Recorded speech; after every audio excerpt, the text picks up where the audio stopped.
Dr. Abdallah, the chief legal counsel of the former president has indicated that he will bring this matter even before the confirmation of charges hearing. And so that is why we wanted you to elaborate on how this turnover or surrender by the Philippines, which was no longer a state party to the ICC at the time. Well, I think the main element, as we had already indicated, is that the ICC has jurisdiction over the alleged crimes because they happened allegedly during the period when Philippines was a state party. Now, the surrender authorities, and if there is any question about whether it was lawful or not, it would have to be submitted to the judges. I cannot speculate what the judges might say, and then we will see what would be the outcome.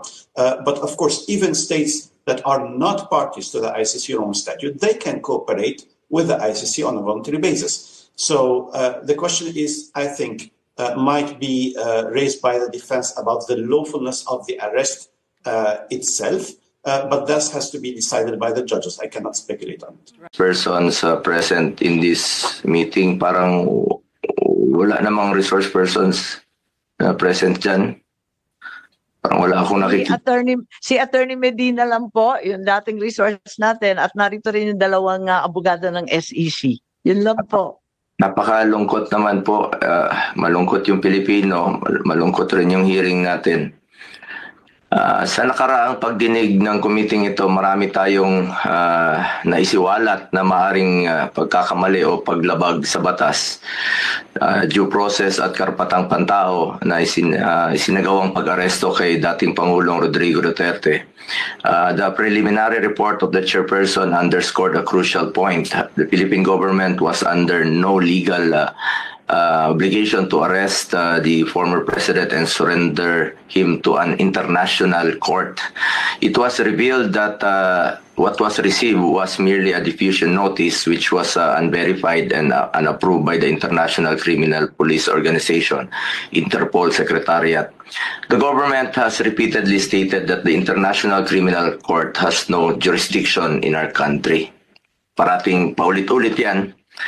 At hanggang ngayon, yan naman po pinag-uusapan na wala pong jurisdiction. Kung walang jurisdiction ng ICC, bakit pinayagang pumasok ang Interpol?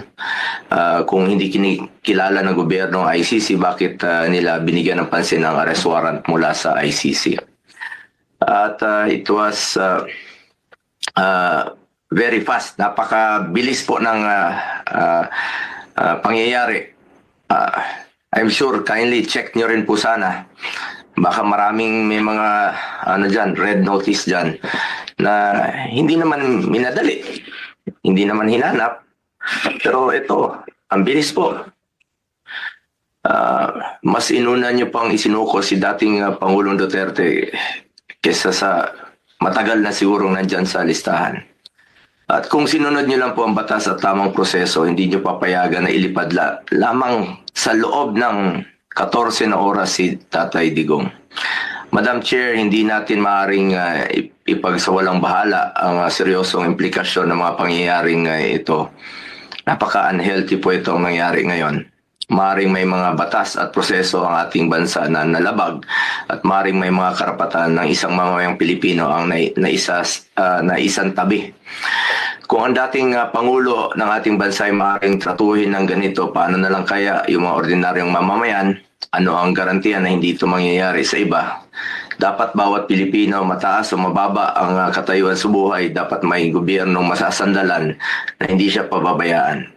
Former president man o hindi, karapatan yan at lalo sa pagdating sa kanyang kalusugan, kaligtasan at buhay. Hindi rin ninyo isinaalang-alang na matanda na po si Tatay Digong, ang matatanda po, frail, fragile, sa totoo lang, harmless na po si Tatay Digong. For humanitarian consideration, kahit sinong lolo at lola natin, ginagalang at inaalagaan natin. Yun naman po ang ating kultura dito sa ating bansa. Ngayon, sa ibang bansa, mag-isa siya, napaka-stricto pa doon. Sino pong mag-aalaga kay Tatay Digong doon? Paano na lang kung may mangyari sa kanya doon? Marami naman siyang nagawang kabutihan sa ating bayan. Kung may pananagutan man dahil sa kanyang desisyon para sa kabutihan ng ating mga anak, dapat dito siya litisin sa ating bayan.